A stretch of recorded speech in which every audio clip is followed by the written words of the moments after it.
I'm going to focus a little bit more on heart health. Heart disease rather, is one of the number ones in this country. And there are really so many things that we can do to prevent heart disease. Sometimes certain things like high cholesterol and other heart related things are either congenital, which means we were born with them, or genetic. But all of those things can lead to heart disease if we don't take care of ourselves. So physical activity, following a heart healthy diet, these are things that we can do to lower our risks of developing heart disease that can potentially be fatal. I don't like to use the word diet because I think when people think of the word diet, they think of these unsustainable fad diets, but a really good lifestyle diet to follow is the Mediterranean diet because it really focuses on heart healthy ingredients. So avocado, olives, nuts, seeds, lean proteins, so like fish, white poultry, things of that sort, seafood. That's what it really focuses on, beans. So I tell people to really focus on following a Mediterranean lifestyle. I don't like to use the word diet, as I said, but just a Mediterranean lifestyle. And I'm not saying you have to do it every single day and that we can't add other things into our diet and into our lives, but it's generally something that we should follow just because of how much of a focus the foods are on heart health. And so many people have high cholesterol. Sometimes we're put on statins to be able to continue to eat, but with those medications, it's really important that we also follow a heart healthy diet. And for everyone, it really is, because we really do want to lower that number. We don't want it to be the number one cause of death in this country. Let's try to lower that. That should be the goal of everybody in this country. I'm making a Mediterranean dish. I'm actually making a chicken and cabbage stir fry. But again, I had some veggies left over and I decided that I'm going to add what I had because you know what? You can't really go wrong if you have like extra vegetables in your diet. Nope. All veggies are heart healthy. Exactly. Perfect. So I'm just going to add some garlic in there, just a little bit of garlic and some fresh ginger that I grated earlier. Usually I would put the carrots in next and let them go. I just blanched them a little bit, steamed them this morning just to take off the edge. So I'm going to add my mushrooms first and then my carrots.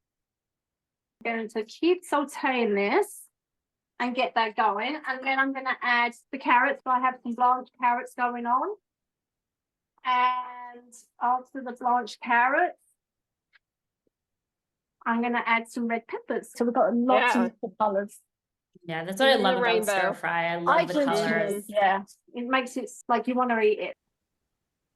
Now, you can add chicken to this. I added chicken to my one that I did recently, and also I have some chicken here. I started that at the beginning. What you'll do the olive oil, a little bit of the garlic and ginger as well. Saute it in there. While this is cooking, we're going to make a sauce. And I'm going to chuck my cabbage in like a couple of minutes before, because I still want a little bit of crunch. You know, I want it to keep it like a little bit crisp. So I have this extra chicken, I'm going to throw it in. Obviously, if you don't want to eat meat, keep it like this, it's perfect. Or you can add a protein, a tofu, whatever you desire. I'm going to make the sauce for this. I'm supposed to have oyster sauce, but I didn't have oyster sauce. So I'm going to have 2 tablespoons of soy sauce. You can use, coconut aminos, whatever. It's 2 tablespoons, this is a half, so I've got to do it 4 times. And I'm going to do the same with the fish sauce. So I'm going to just do 1.5 of them. You can add extra soy sauce as well if you wanted to. I was looking up for alternatives. A little bit of cornstarch in there. That sort of thickens it a little bit, right? Yep. And then we're going to add the water. And it's a 1/4 cup of water. I'm going to whisk it up. Now you see all this look like a nice little sponge to it. I don't want to ruin it, make it too soggy. And now I'm going to add the cabbage. Add the whole cabbage. And you see them beautiful colours there. So bright. Yeah. Let that go a minute. Did you have 2 different colored carrots there? Was one of them like the white or yellow? I actually have 3 different colored carrots. There's like the purple carrots, the yellow carrots, and the orange carrots. So I brought them down, and then we're going to add this, and then we're going to just add this to it. This will thicken up, and it will coat it. You'll start seeing it thicken up straight away, and that is it. and then I will show you what it looks like at the end. This was a cabbage and chicken stir fry with cashews. So you can add the cashews or you don't have to add cashews, whatever you decide. A Okay, little so bit of there's extra crunch if you're yeah, into that. especially if you're vegetarian, it's a little bit more protein. And healthy fats. I'm going to show you over to my finish. So there is our chicken and cabbage stir fry. I actually cut up a papaya. I know it's really good for gut health. And of course, my water of the week is orange water because oranges are so sweet at the moment, so yummy. And I went all brown today. You know, I've been like trying to trade in like different, like white and brown, but now I went fully brown, whole grain all the way today, and it's good. I just sprinkled a few little sesame seeds. That looks great.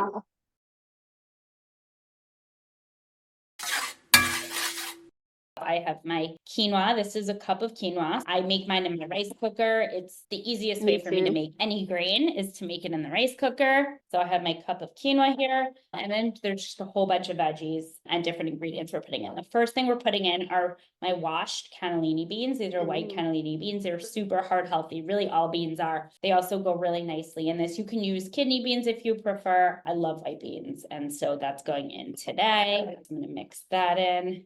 If you use kidney beans, it like adds another bit of color, but we're going to add some more color in here. So it's not going to be super white because right now that looks pretty boring. The next thing we're going to do is add a little bit of red onion. I don't typically love red onion, but a really good trick if you want to take away some of the sharpness is to soak it in water. So you can do that. You can soak some of it in water. And that's what I did. I always still just add a little bit because everyone else in my house really loves it. I'm the only one that doesn't. And it's typically because of that sharpness. So if you do soak it a little bit in water, it will definitely take away some of that, and you can then put it in and not feel like you're getting that sharp onion taste that sticks with you the entire day. Now we're already adding some more color in there. So we have beans, we have our red onion, I have some cucumbers chopped up, so that's going to give it a nice little crunch in there. Then we have some cherry tomatoes. They're so sweet and good right now, by the way, cherry tomatoes. I also love tomatoes. And so that goes in there.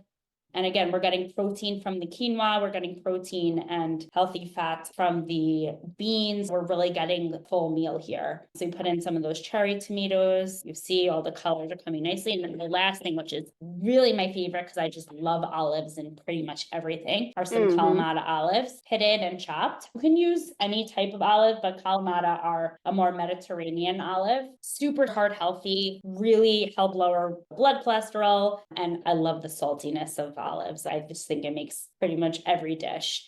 And so those are all the ingredients. And then we're going to make a little dressing to go on top. I have my little dressing bowl here. So the first thing we're going to do is we're going to do a tablespoon of olive oil. Also super heart healthy. We want the extra virgin olive oil. Then 2 tablespoons of red wine vinegar. A really good staple to have on hand. So great in homemade dressings, in marinades. So if you don't have a red wine vinegar, I definitely recommend getting it. It's shelf stable. I put it in every single salad dressing that I ever make, and just has such a good smell. And actually something you can substitute is apple cider vinegar. The two are really interchangeable. So if you don't have, you can use that too. Then we have some dry oregano, then a little bit of salt and pepper. So here's my salt. I'm just going to do a little sprinkle of salt. Some fresh pepper. And then I'm going to whisk it together. I prefer to always use a whisk just because it really just does allow for the oil and vinegar, which we know doesn't tend to like to stay together, but it definitely helps kind of get that and blend that together really nicely. So we have a nice little dressing here. It smells so good already. And then you're just going to pour that on top of the salad. And what I love about quinoa is it absorbs dressing so easily and nicely. So you don't even really need to do much.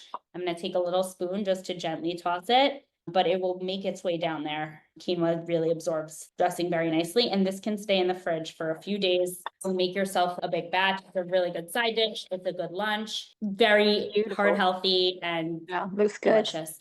And smells so good. Also with the onion, like once the salad dressing goes on it, it takes out some of that harshness as well, right? If you leave it for a couple of days. Totally. If you're leaving that for a couple of days, it's gonna take. But if you are gonna eat it like right that minute, that day or that night, definitely soak it for like a half hour. It really takes away some of that sharpness. It's a great hack. One thing I saw they were like doing meal planning is to put the dressing at the bottom with the onions. So when the time they're ready to turn up their jars, The salad Very was calm smart. down a little bit. Yeah, Yeah, it was yeah, really, that it makes was sense. actually Very a very smart. good idea. Good. Yeah. Quinoa is one of those grains I just love to have at home, Yeah. and I tell everyone too, because it's just like, it has everything. It's a complete protein. It's just such a great vehicle to put anything in there. It's really the only grain that I can think of that's a complete protein, and it's super unique. And it used to be a lot more expensive. Now it's much more goes down. affordable.